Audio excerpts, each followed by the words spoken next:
राम राम मंडळी. कसं काय मग झाली बघा तारकाठी आपली टमाटोची. बघून घेता तारकाठी कशी केली मस्तपैकी. अशी उभा टाकले सगळे ट्रकचे राधाला लागले, दोऱ्या बांधून घ्यायचे सगळे बघा. आणि टमाटो पण लागले कुठं कुठं हे बघू शकता. टमाटो केवढे झालेत आणि आता लवकरच मोठे पण होतील.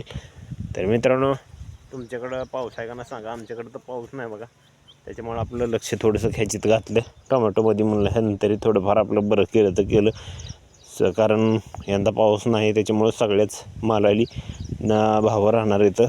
जसं की आपले कडधान्य असतील किंवा कोणतं पण धान्य असेल, भाजीपाला असेल, काही पण असेल, तर सद्यस्थितीला आता भाव राहणार आहेत पुढे चालून. तर तुमच्याकडं जर थोडंफार पीक असेल, धान्याचं असेल किंवा माळव असेल, काही असेल, तर त्याला योग्य नियोजन करा, जेणेकरून तुम्हाला पण 4 पैसे भेटतील. पीक असते तुम्हाला तर माहितीचे, सकाळ सकाळीच गरज असते.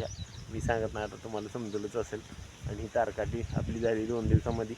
आणि इकडे बघा हे पत्ता पण आहे, कारण पत्ता आपला फेल जायच्या ह्याच्यावर आहे, कारण आळी जास्त व्हायला लागली.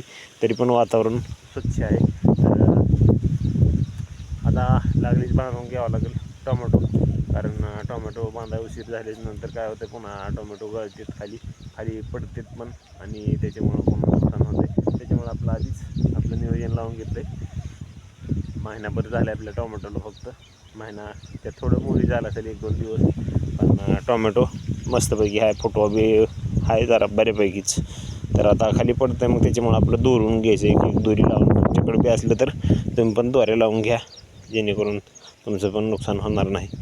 तर कसं वाटलं आमचं टोमॅटोचं प्लॉट सकाळ सकाळ सांगा.